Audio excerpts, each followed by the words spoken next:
उत्तर प्रदेश के उन्नाव जिले में पुलिस ने एक बड़ी सफलता हासिल करते हुए अंतर्राज्यीय स्तर पर सक्रिय एक खतरनाक लूट गिरोह का पर्दाफाश किया है। इस कार्रवाई में पुलिस ने कुल 5 आरोपियों को गिरफ्तार किया है, जबकि गिरोह के मुख्य सरगना को पुलिस मुठभेड़ के दौरान घायल अवस्था में दबोच लिया गया। ये गिरोह ट्रांसपोर्ट वाहनों को निशाना बनाकर महंगे इलेक्ट्रॉनिक सामान की लूट को अंजाम देता था। पुलिस के अनुसार ये सनसनीखेज वारदात 28 मई को उस समय सामने आई जब कानपुर के नौबस्ता निवासी ट्रांसपोर्टर राजेश कुमार गुप्ता ने अजगैन थाने ने रिपोर्ट दर्ज कराई। शिकायत में बताया गया कि उनका एक कंटेनर ट्रक गोदरेज कंपनी के रेफ्रिजरेटर और स्प्लिट एसी लेकर आशाखेड़ा से कानपुर की ओर जा रहा था।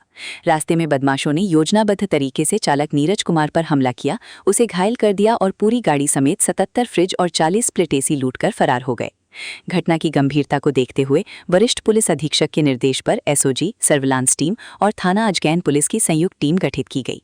जांच के दौरान पुलिस ने एक्सप्रेसवे और टोल प्लाजा के सीसीटीवी फुटेज खंगाले, जिसमें संदिग्ध वाहनों की गतिविधियां स्पष्ट रूप से दिखाई दी। इसी बीच पुलिस को यह भी पता चला कि आरोपियों ने ट्रक का असली नंबर बदलकर पहचान छिपाने की कोशिश की थी। असली नंबर की जगह NL01AH7041 को बदलकर NE01AH7044 कर दिया गया था, जिससे जांच को भ्रमित किया जा सके। तकनीकी सर्विलांस की मदद से पुलिस को 2 मोबाइल नंबरों की लोकेशन लगातार ट्रक के मूवमेंट के साथ मिलती रही। ये दोनों नंबर बिहार और कुशीनगर क्षेत्र में सक्रिय पाए गए, जिससे पुलिस को गिरोह के अंतर्राज्यीय नेटवर्क का सुराग मिला। इसके बाद पुलिस टीमों ने रणनीति बनाकर कुशीनगर के कसाया क्षेत्र स्थित स्वास्तिक ढाबे पर छापेमारी की और वहां से 4 संदिग्धों को दबोच लिया। पूछताछ के दौरान आरोपियों ने चौंकाने वाला खुलासा किया। उन्होंने बताया कि लूटी गई खेप को अलग अलग हिस्सों में बेच दिया गया था। करीब 77 फ्रिज में से 44 फ्रिज कसाया स्थित रोशनी इलेक्ट्रॉनिक्स नामक दुकान को बेचे गए थे। पुलिस ने जब वहां छापेमारी की तो 32 फ्रिज मौके से बरामद कर लिए गए, जबकि 12 फ्रिज पहले ही बिना बिल के आगे खपा दिए गए थे। पुलिस अब उनके अंतिम खरीदारों की तलाश में जुटी है। इसी कड़ी में एक अन्य बड़ी बरामदगी उस समय हुई जब जांच के दौरान लूटा गया कंटेनर बिहार के मोतिहारी जिले के सुगौली क्षेत्र स्थित एक पेट्रोल पंप के पास से बरामद किया गया।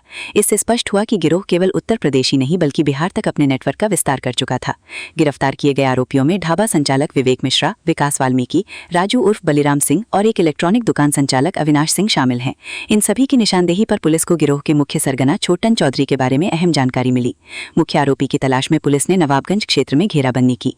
इसी दौरान चंडीगढ़ यूनिवर्सिटी के सामने गुरुद्वारा रोड पर आरोपी ने पुलिस टीम को देखकर फायरिंग शुरू कर दी। जवाबी कार्रवाई में पुलिस ने भी मोर्चा संभाला, जिसमें आरोपी छोटन चौधरी के दाहिने पैर में गोली लग गई और वह घायल होकर गिर पड़ा। पुलिस ने मौके से उसे गिरफ्तार कर लिया। उसके पास से 315 बोर का अवैध तमंचा, एक जिंदा कारतूस और एक खोखा कारतूस भी बरामद किया गया।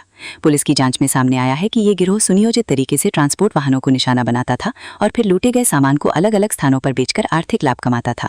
हालांकि अभी तक किसी भी आरोपी का पूर्वापराधिक रिकॉर्ड सामने नहीं आया है, लेकिन पुलिस सभी पहलुओं की गहन जांच कर रही है। इस पूरे ऑपरेशन में CCTV footage, toll plaza record और मोबाइल सर्विलांस की अहम भूमिका रही। तकनीकी जांच के आधार पर पुलिस ने न सिर्फ आरोपियों की पहचान की बल्कि उनके नेटवर्क को भी ध्वस्त कर दिया। पुलिस अधिकारियों के अनुसार ये कार्रवाई बेहद चुनौतीपूर्ण थी, क्योंकि आरोपी लगातार अपने ठिकाने और मोबाइल नंबर बदलकर जांच को भ्रमित कर रहे थे। इस सफल अनावरण के बाद पुलिस प्रशासन ने कार्रवाई करने वाली टीम को 25,000 रुपए का पुरस्कार घोषित किया था, जिसे बाद में बढ़ाकर 1 लाख रुपए कर दिया गया। अधिकारियों का कहना है कि ये पुरस्कार पूरी टीम के समर्पण और त्वरित कार्रवाई का परिणाम है। फिलहाल पुलिस शेष फरार सामान और नेटवर्क से जुड़े अन्य लोगों की तलाश में जुटी हुई है। अधिकारियों का दावा है कि जल्द ही पूरे गिरोह के हर सदस्य को गिरफ्तार कर लिया जाएगा और इस अंतर्राज्यीय रैकेट का पूरी तरह सफाया किया जाएगा। सर, अजगैन थाना क्षेत्र में एक लूट हुई थी, जिसमें एसी और फ्रिज को लूटा गया था। पुलिस ने घटना का अनावरण किया है। कितने लोग इसमें पकड़े गए और घटना कैसे कार्य की गई? इसमें मैं इस पूरी घटना चक्र को विस्तार से बताना चाहूँगा। एक घटना एक्चुअली अजगैन थाना क्षेत्र में नहीं, ये बहुत इसको डिसाइड नहीं किया जा सकता कि कहाँ घटना हुई थी, क्योंकि घटनाक्रम शुरू हो रहा है सोरामऊ थाना क्षेत्र से। वहाँ ट्रक लोड होती है।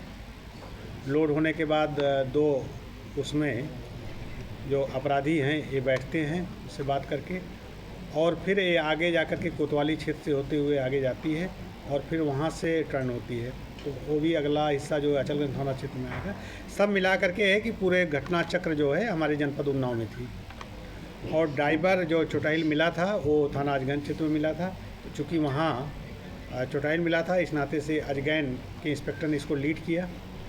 ये पूरा घटना चक्र इस प्रकार है कि 28/5/26 को थाना अजगैन पे श्री राजेश कुमार गुप्ता जी ने, जो थाना नौबस्ता कानपुर के रहने वाले हैं, इन्होंने एक तहरीर दिया कि हमारे ट्रक जिसमें 77 फ्रिज और 40 एसी लदा हुआ था, ये नहीं मिल रहा है और ड्राइवर ऐसे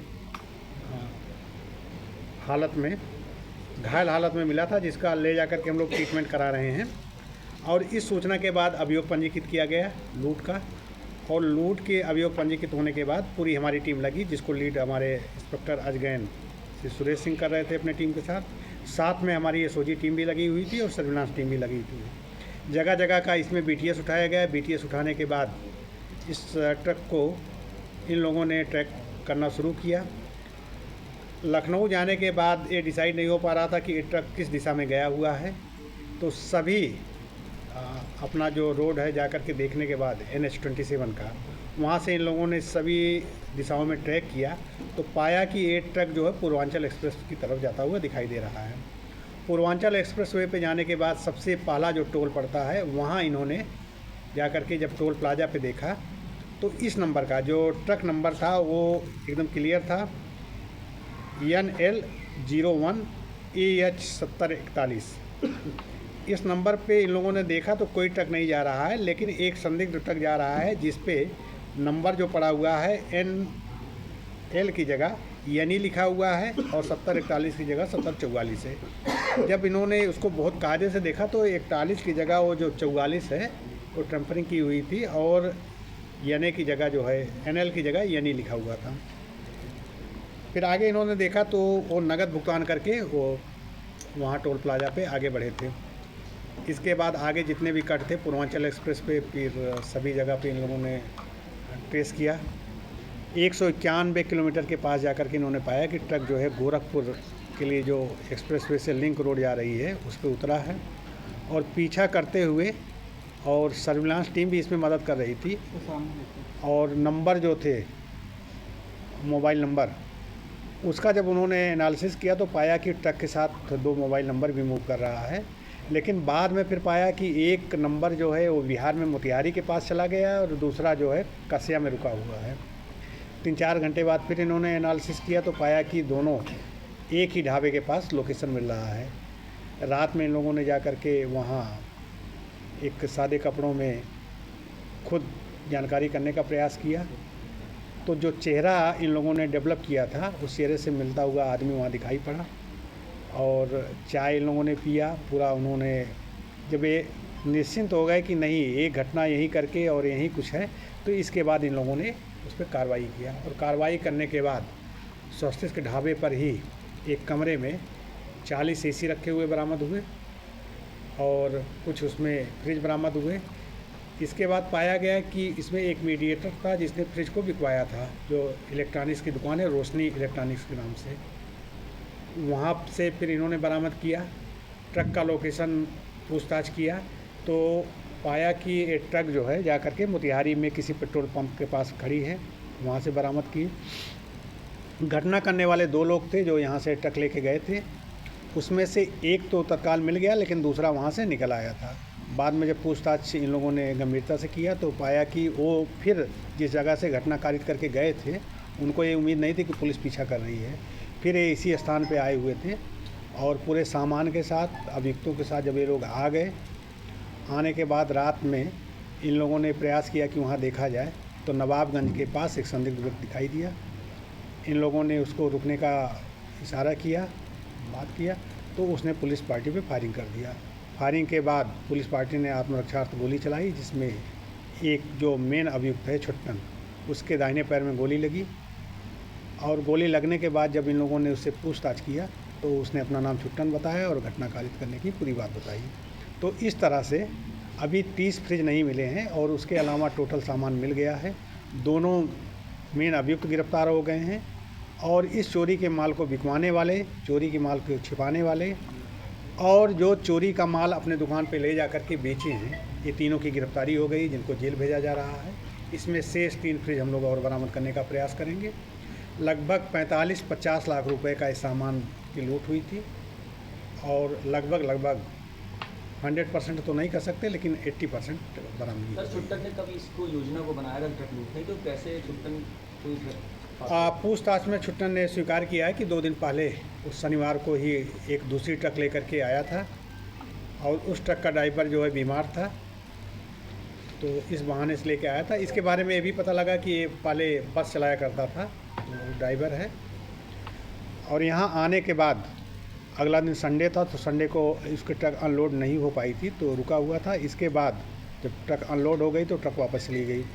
वापस जाने के बाद ये लोग इस तलाश में थे कि जो सामान आया हुआ गोदरेज का ये कहाँ जाएगा। और इसी बीच रात्रि में ये गुप्ता जी की ट्रक आई थी जिसमें अकेले एक ड्राइवर था और ट्रक पे सामान लोड हुआ। लोड होने के बाद जब ये जाने लगा तो इन लोगों ने एक दूसरे से परिचय किया। परिचय करने के बाद बैठ करके विश्वास में लेके गए और उसके साथ एक घटना कारित किया है।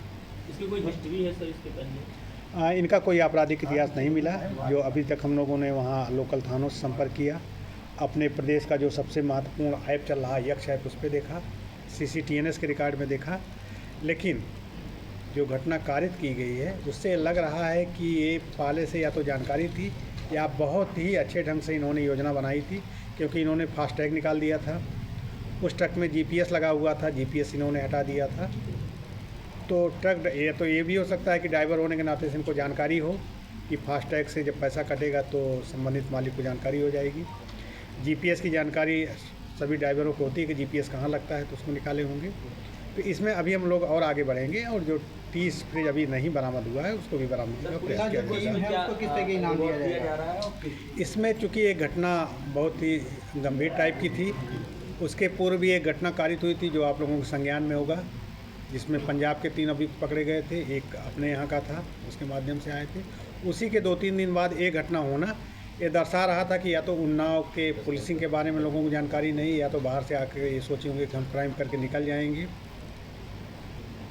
उस पर हमने 25,000 रुपये का तत्काल मौखिक रूप से घोषित कर दिया था कि पुरस्कार दिया जाएगा, लेकिन रेंज ऑफिस से पुलिस महानिरीक्षक महोदय की तरफ से 50,000 रुपये घोषित किया गया। इस प्रकरण की गंभीरता को देखते हुए IG जोन सर की तरफ से 1 लाख रुपये का इनाम घोषित किया गया। तो इस प्रकार 1 लाख रुपए का इनाम इस पर घोषित हुआ था और 1 लाख रुपए इनको पुरस्कृत किया जाएगा। मेरा नाम राजेश गुप्ता है। कैसे ये सूचना मिली थी आपको? कैसे? नहीं, हमको कोई सूचना नहीं। हमारी गाड़ी वहाँ से 25 तारीख को आसाखेड़ा से कानपुर के रवाना हुई, तो हमारे पास ड्राइवर का फ़ोन 10:20 पे आया कि भैया गाड़ी लेके हम निकल रहा हूँ कानपुर के लिए। तो हमने ठीक है, तो बोला भैया हमको थोड़ा सा आगे वहीं पे डीजल शक्ति में पेट्रोल पंप, वहाँ डीजल हमारी गाड़ी लेती है, तो उन्होंने बोला हमको वहाँ से डीजल दिलवा दो। तो हमने ठीक है, तो हमने 10:25 पे उसको 1,000 रुपये का डीजल दिलवाया। कानपुर तक का 1,000 रुपये डीजल लगता है हमारा, फिक्स है वहाँ तक। तो वो गाड़ी वहाँ से डीजल लेके 10:50 के आसपास रवाना, 30 मिनट में रवाना हो गई वहाँ से। फिर इसके बाद हमने देखा कि इसका टूल 11:05 टूल कटा इसका, फर्स्ट नवाबगंज कानपुर जाने के लिए। इसके बाद इसको हमने फिर जीपे पर ट्रैक किया, तो इसको देखा मैं गदन खेड़ा उन्नाव पास कर रही गाड़ी, और उन्नाव जैसे पास किया इसके बाद हम 11:30 बजे से मंदिर जाते हैं अपना रोज का। तो जैसे मंदिर से हम 12 बजे निकले तो GPS में क्या देखा कि ट्रैक करे गाड़ी कानपुर से पीछे वापस लखनऊ के लिए रवाना हो रही है। तो हमने वहाँ से मोबाइल से इसको ड्राइवर को संपर्क करने की कोशिश की, तो ड्राइवर का कोई फ़ोन नहीं उठा। जब फ़ोन नहीं उठा तो हम अपने ऑफिस आके फिर दोबारा दूसरे मोबाइलों से फ़ोन लगवाया कि चलो हमारा नहीं उठा रहा, किसी और का उठाएगा, तो फ़ोन उसने नहीं उठाया। तो फिर हमने 12:25-30 पे हमने अपनी कार से जो GPS की लोकेशन दिख रही थी उस लोकेशन में जाने की प्रयास किया, तो हमको रामा देवी चौराहे के आगे जाम मिल गया। तो हम लोग 1 से 1.25 घंटे जाम में फंसे रहे। तो जाम खुलते हम वहाँ पे 1:45 पे लोग जिस लोकेशन निकाला, GPS की लोकेशन दिख रही उस पर पहुँचे। हमने गाड़ी ढूंढने की कोशिश बहुत की 10-15-20 मिनट तक, तो गाड़ी हमारे को नहीं मिली वहाँ। इसके बाद हमने फिर उस पर फास्टैग में चेक किया तो गाड़ी 12:39 पे फास्टैग कटवा के निकल गई थी गाड़ी, और नाव क्रॉस कर गई थी अपना ये नवाबगंज टूल। फिर इसके बाद हमने 112 पे फ़ोन लगाया 2 बजे के आसपास। 112 पुलिस आई, पूरी जांच की, सब कुछ की, तो बोले कि गाड़ी तो नाव से निकल गई, यहाँ से सोरामऊ थाने का केस है। तो फिर हम लोग 112 में सोरामऊ भी फ़ोन किया, तो वहाँ से भी पुलिस आई, सारी जानकारी ली, क्या नंबर था गाड़ी का, क्या कैसा, सब कुछ जानकारी हमने उनको दी। तो उन्होंने बोला ठीक है जांच की जा रही है, पुलिस ने इसने बोली। इसके बाद फिर हम लोग थोड़ा सा प्रयास किया कि गाड़ी शायद आगे मिल जाए, तो हम लोग आगे मोहनलालगंज में थोड़ा गए आगे, वहाँ से भी हमने 112 में फ़ोन में सूचना दी कि ऐसी घटना घट गई है। तो उधर से भी पुलिस आई हमारे पास, सारी जानकारी ली। इसके बाद सवेरा 5 बजे हो गया था सवेरा, तो हमने सोचा कि जिस लोकेशन में GPS दिख रहा है कि वो रात में अंधेरा था, वहाँ कुछ दिख नहीं रहा था, तो हम वापस टूल पे आए 5 बजे, तो हमारी गाड़ी की सीट पड़ी हुई थी, खून से लथपथ थी। तो हमने 112 में दोबारा फिर फ़ोन मिलाया तो पुलिस आई वहाँ पे और नवाब पुलिस ने खुलासा कर दिया है, कितना संतुष्ट हैं आप?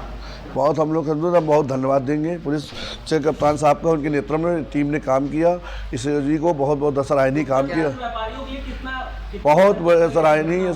ये जो असंभव काम को पुलिस ने संभव किया है उसके लिए बहुत सराहनीय काम। ट्रक में क्या लदा था और कितना था? उसमें फ्रिज AC लोड था, गोदरेज कंपनी का ब्रांडेड माल था। वो करीबन उसमें 25,34,00,000 की इनवाइस थी और आज की डेट में ट्रक की 18 लाख रुपए कीमत है। पूरा माल तो नहीं अभी सूचना है, जो हमारे पास अभी सूचना है वो 47 फ्रिज का और 40 AC का बरामदगी बताई गई।